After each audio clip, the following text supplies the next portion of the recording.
ఈ రోజు మా గణపతి నిమజ్జనం. ఇంకా హడావిడి గురించి తెలిసిందే కదా, యూత్ మెంబర్స్ లలో ఎవరి పనిలో వాళ్ళు బిజీగా ఉన్నాం అందరం. వినాయకుడికి 11 days ఎలా అయిపోయాయో, మళ్ళీ వచ్చే ఏడాది కోసం వెయిట్ చేయాలనే బాధ అయితే లోపల ఉంది. ఇంకా పులిహోర ప్రిపరేషన్ కి మా పిల్లలు అయితే హెల్ప్ చేస్తున్నారు వంట మాస్టర్ కి. ఇంకా మా పిల్లల ఉత్సాహం చూస్తుంటే ఎప్పుడెప్పుడా అని రిబ్బన్స్ కట్టుకొని ఎంజాయ్ చేస్తున్నారు. ఇంకా వీళ్ళు మా గ్యాంగ్ లో గ్రేటెస్ట్ డాన్సర్. ఇంకా రైస్ అయిపోయింది, ఇంకా పులిహోరగా మార్చడానికి అయితే మసాలా అయితే రెడీ చేస్తున్నారు. ఇంకా పులిహోర రెడీ అవ్వగానే అందరం పూజకి అయితే నిలబడ్డాము. ఇది గణేశుడి లాస్ట్ పూజ. వచ్చేసారి వరకు అందరికి జాబ్స్ రావాలి, ఇంట్లో బాగుండాలని కోరుకున్నాం. ఇంకా అంతలోనే వేలంపాట అయితే స్టార్ట్ అయిపోయింది.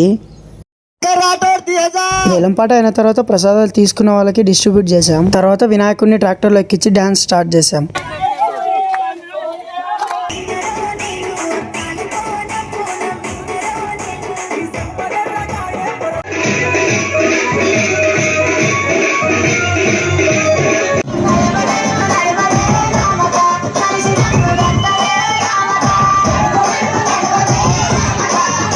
ఇంకా వినాయకుని నిమజ్జనంకి అయితే తీసుకెళ్తున్నాం. అప్పటికే 11 అయింది. హార్డెస్ట్ గుడ్ బై అన్నమాట.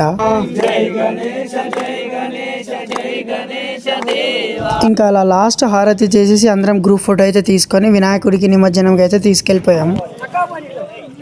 దీని full video Nikhil Sri life YouTube channel ఉంటుంది, చాలా బాగుంటుంది. చూస్తూనే ఉండండి Nikhil Sri life. Share, subscribe and follow చేయండి. And bye.